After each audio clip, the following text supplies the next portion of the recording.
পাকিস্তান ফাতে-2 নামে স্বল্প পাল্লার একটি ব্যালিস্টিক মিসাইল তার প্রতিরক্ষা ব্যবস্থায় যুক্ত করেছে এবং সরাসরি চ্যালেঞ্জ জানিয়েছে ভারতের S-400 নামক আকাশ প্রতিরক্ষা ব্যবস্থাকে।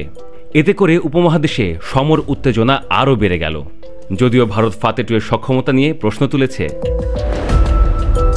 প্রতিরক্ষা বিশ্লেষকরা দুই দেশের এই দুটি প্রতিরক্ষা ব্যবস্থার খুঁটিনাটি ঘেঁটে দেখেছেন। ফাতে-2 পাকিস্তানে পুরনো ধাঁচে সমরাস্ত্র ব্যবহার থেকে বেরিয়ে আসার ইঙ্গিত। এই মিসাইল 400 কিলোমিটার দূরের লক্ষ্যবস্তুতে আঘাত হানার সক্ষমতা রাখে। এর রয়েছে উন্নত বিমানবিদ্যা প্রযুক্তি, ছুটে চলার অনন্য ক্ষমতা। দূর থেকেও নিয়ন্ত্রণ করা যায় ফাতে-2। সুনির্দিষ্ট লক্ষ্যবস্তু, বিশেষ করে গুরুত্বপূর্ণ স্থাপনা, সামরিক ঘাঁটি, সেতু, যোগাযোগ কেন্দ্র, নিয়ন্ত্রণ কক্ষ, এমনকি আকাশ প্রতিরক্ষা ব্যবস্থায় আঘাত হানতে সক্ষম ফাতে-2। অন্যান্য ব্যালিস্টিক মিসাইলের চাইতে ফাতে-2 তৈরিতে খরচও কম।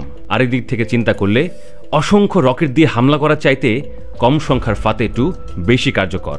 পাকিস্তানের কৌশল হচ্ছে ফাতে-2 এর সাথে বারোয়ারি মিসাইল, ড্রোন ও সমরাস্ত্র প্রয়োগ করা, যেন S-400 দুর্বল হয়ে পড়ে। পাকিস্তানের আন্তঃবাহিনী জনসংযোগ দপ্তর দাবি করছে ফাতে-2 রাডারের চোখকে ফাঁকি দিয়ে নিখুঁতভাবে আক্রমণ করতে সক্ষম।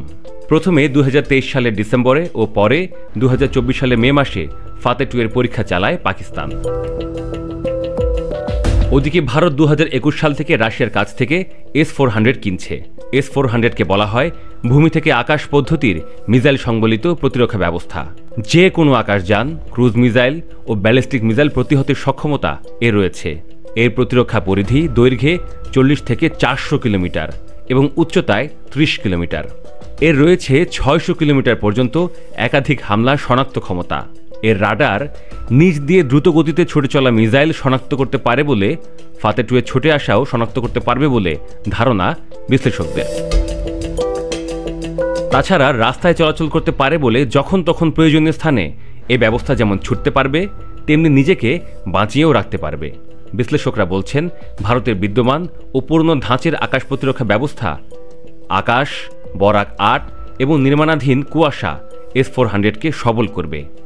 তুলনায় গেলে ফাতে-2 এর মতো উচ্চ ক্ষমতা সম্পন্ন মিসাইল ভারতের নেই।